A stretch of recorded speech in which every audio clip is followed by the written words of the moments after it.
I want to tell you about this guy named Joe. And Joe finds himself in some pretty dire trouble. His business has gone bad. He's in serious financial trouble. He is so desperate that he decides to ask God for help. Ever been there? So he begins to pray. Please, God, help me. I've lost my business. If I don't get some money, I'm going to lose my home. So please help me win the lotto. So lotto night comes, somebody else wins it. Joe prays again. God, please let me win the lotto. I've lost my business, now I've lost my house, now I'm going to lose my car. Lotto night comes. Joe doesn't have any luck. So he prays again. My God, why have you forsaken me? I've lost my business, I've lost my house, I've lost my car, my wife and children are hungry, and I don't often ask you for help. I've always been a good person.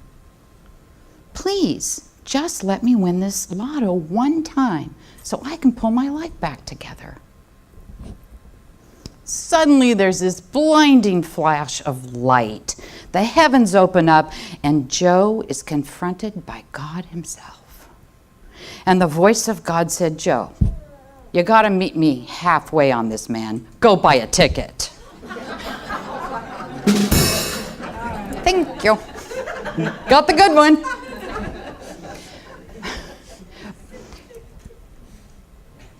We do that, don't we? We expect and we expect and we expect and we don't do the work. Faith is active. It is not a passive action. There's always work to be done. How would you live differently if you really believed that nothing was impossible for you?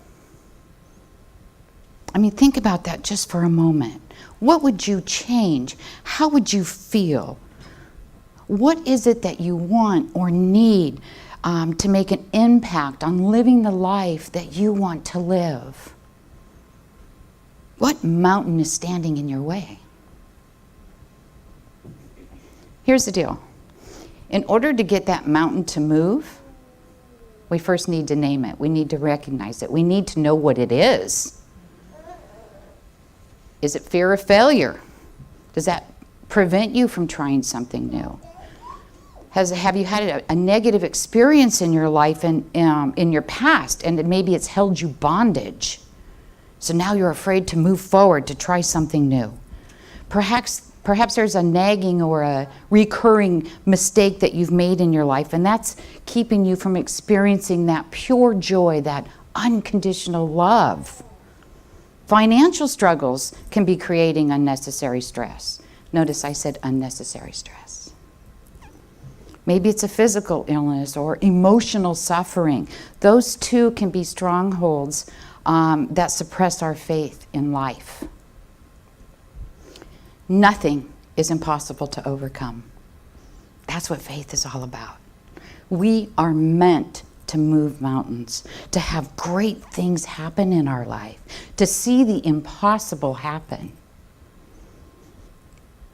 If we aren't seeing those mountains move, we are living beneath our means. The focus of our faith is what's really important. Is the focus of our faith on God, life, source, spirit? Or is the focus of our faith on that obstacle, that mountain that's in our way? Sometimes we really have to look at that. If our beliefs, our confidence, and our faith are strong enough, we can achieve all things that we once considered impossible. Faith is an immeasurable, unseen force, kind of like love, isn't it? You know it exists. That love exists. Now that is faith, is it not? And trust.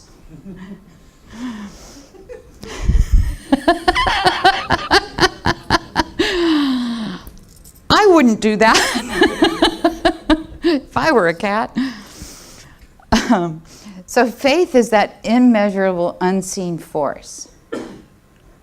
Love is that same force, right? We don't see it, we feel it, we know that it is there.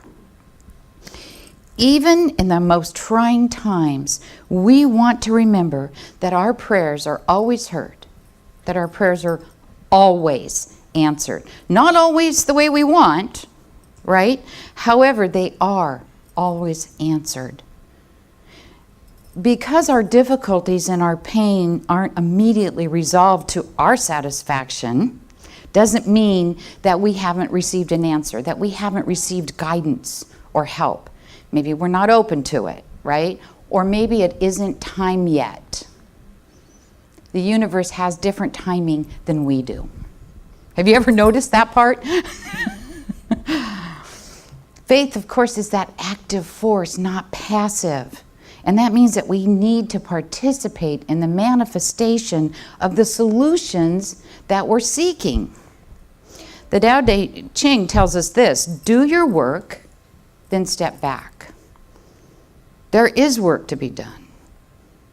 Let life, you do your part and let life take care of the details, right? That's trust, that's faith, knowing that all is well, that all is in divine order. The beauty of faith is that it enables us to have a positive attitude and hope, even in the face of seemingly irreversible setbacks. We are called to recognize the reality of those unseen spiritual universal principles that govern life. We are called to appreciate the unseen forces that are working in synchronicity with our prayers, with our wants, with our desires, with our needs. Beyond simply making a request in prayer, though, I suggest you speak to that mountain. Speak to that obstacle. Tell it you don't want it anymore. Tell it to be on its way. Thank you for your service, now go. Right? And that's for our benefit. Because when we speak to those obstacles, it's not like we're informing God what our problem is, what our issue is, what our concern is. Life already knows what's going on.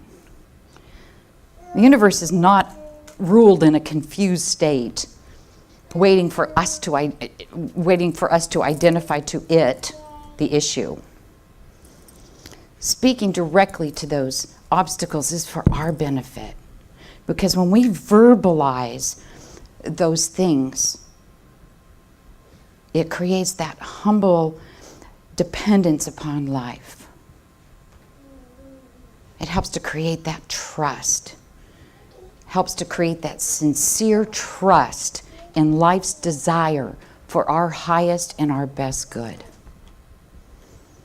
Calling mountains by their name helps us recognize that struggle that we're encountering. And then, at that point, it's also really important for us to remember to thank the universe for that struggle. To thank it for the growth, for the lessons that we've learned on that journey. And when you incorporate this kind of discipline, you'll begin to see those miracles and experience those miracles happening. And that helps you become more grounded in your faith. Faith is all about believing, knowing. You don't know how it's going to happen. You know it will. Carolyn Mace wrote this: "The heavens send us our difficulties and joys because we need to develop faith. Faith that our needs will be met. Faith that we are not alone. Faith that there is a greater purpose at work behind the scenes that will become known when the time is right." I repeat, when the time is right. Right? Maybe not today.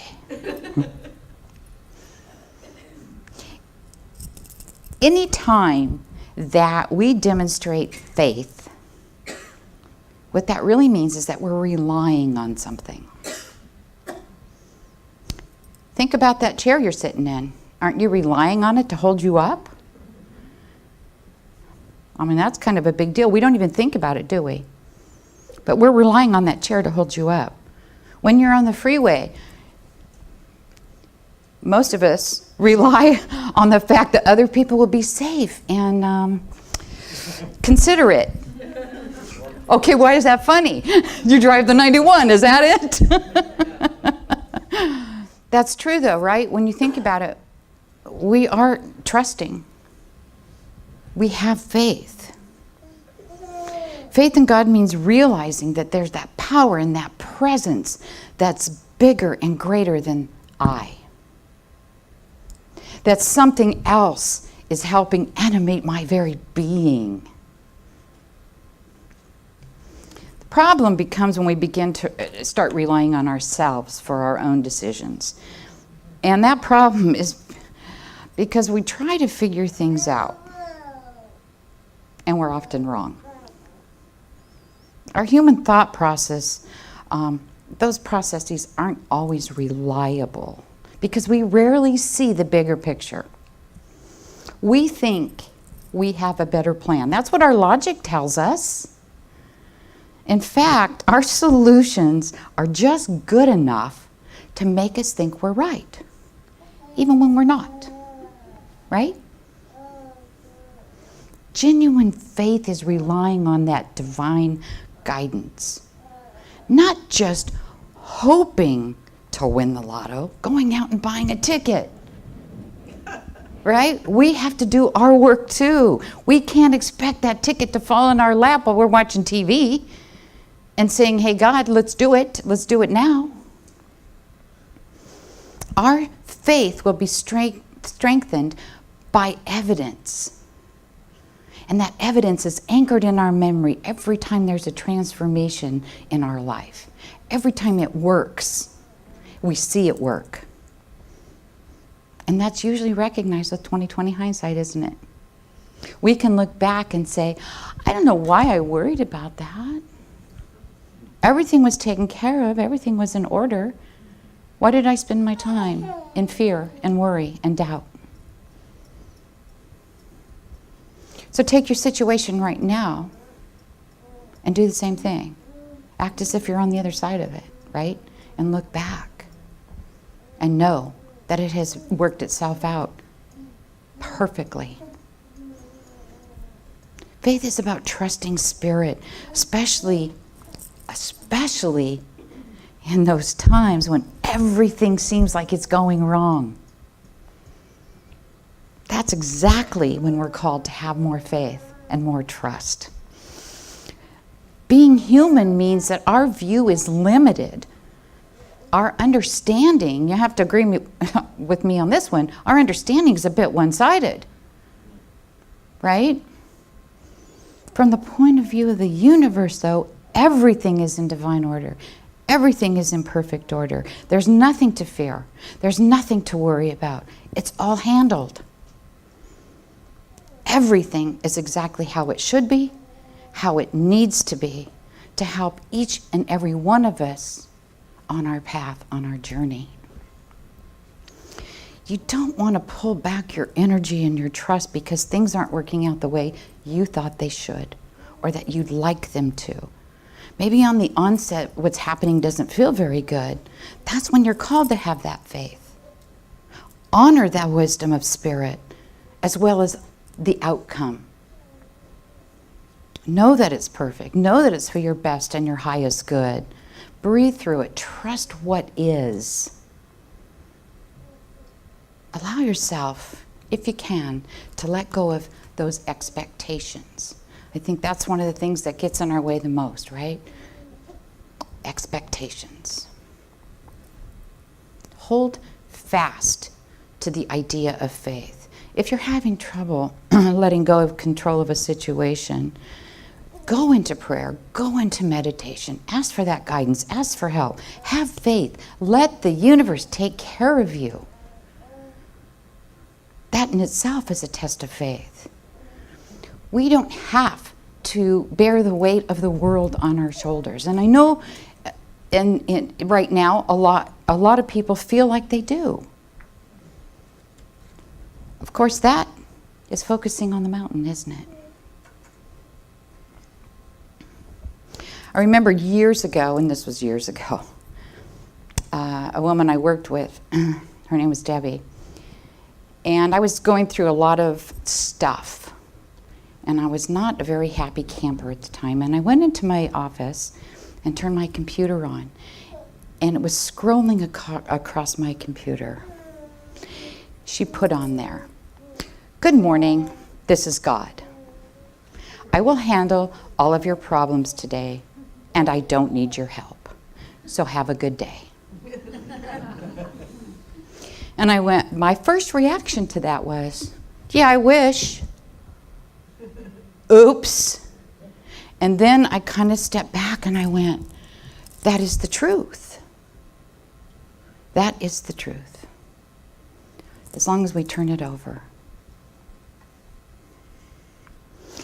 If we try and solve all of our problems with our minds and feel that we don't have that support to let go, we're going to find ourselves in a state of lack. And what does that mean? Fear, worry, doubt, confusion. Your mind is overwhelmed at that point by the what ifs, by the hows. We don't need to. We can say what if 50 times and the universe is going to do what the universe does, right? Doesn't really matter what we think at that point. When you let go, what you're saying is that you trust that you are worthy, that you are deserving of the help the universe has to provide to you. You have faith that the universe will support you in this journey.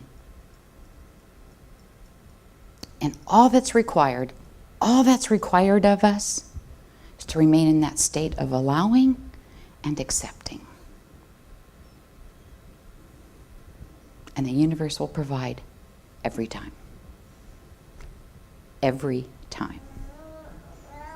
Faith moves mountains. It accomplishes great things. There are three main aspects to faith. First, the knowledge, understanding that what is available to us and that we are cared for. And then move into an agreement, agreeing to let go of that control. Allow divine guidance to do its work. And trust that the universe always has our highest and best good in mind, no matter how it shows up. So I'm going to close this morning with a quote from Carolyn Mace. She said, "Use the power of faith as your anchor. Faith that there is a reason why things happen as they do.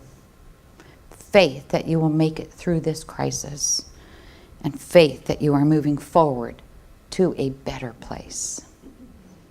Thank you for being here while I shared this truth as I understand it.